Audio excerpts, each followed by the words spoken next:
अस्सलाम वालेकुम व्यूवर्स। अल्लाह ताला की रहमत करम और शुक्र के साथ आज हम बनाने जा रहे हैं सिंपल सी रेसिपी के साथ गाजर का मुरब्बा। बनाना बहुत ही आसान है, ज़रूर ट्राई कीजिएगा। यहाँ पर मैंने हाफ़ केजी गाजर ली है, अच्छी तरह से वॉश किया है और उसको हमने इस तरह से कट किया है। 1 कप भरकर हमने चीनी का लिया है, आप अपने मुताबिक मीठा कम या ज़्यादा कर सकते हैं। 1 अदद हमने लेमन लिया है और 3 यहाँ पर इलायची ली हैं।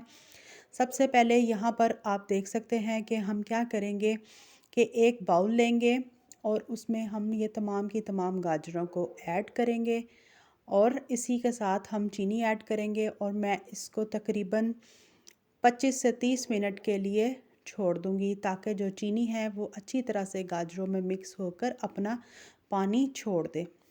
इसको अच्छी तरह से मिक्स करें चम्मच की मदद से और इसको आप कवर करके 25 से 30 मिनट के लिए छोड़ दें। ज़रूर इसको ट्राई करें, मौसम के मुताबिक हर चीज़ को आप ज़रूर बनाया करें। बच्चों के लिए, उनकी नज़र के लिए, दिमागी कमज़ोरी के लिए ये बहुत ही फ़ायदेमंद चीज़ है।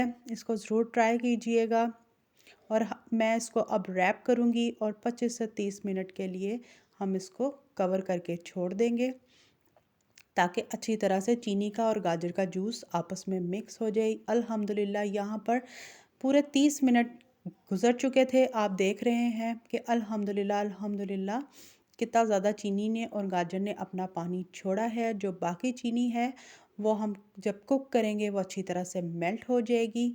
यहाँ पर हम सबसे पहले कढ़ाई में ये गाजरों को ऐड करेंगे। आप अपने मुताबिक अगर ज़्यादा मुरब्बा बनाएं तो उसके अकॉर्डिंग जितनी आप गाजरें लें। यहाँ मैंने हाफ़ केजी ली थी तो हाफ़ केजी के करीब ही हमने चीनी ली है। अगर आप 1 केजी ले रहे हैं 1 किलो तो 1 किलो ही आप चीनी का ऐड कीजिएगा।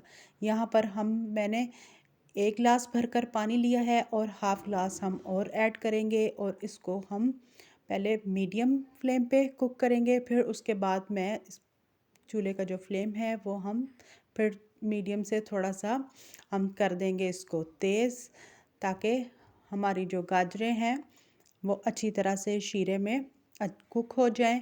और आपने चाशनी को इतना पकाना है कि चाशनी हमारी 2 तार की हो जाए।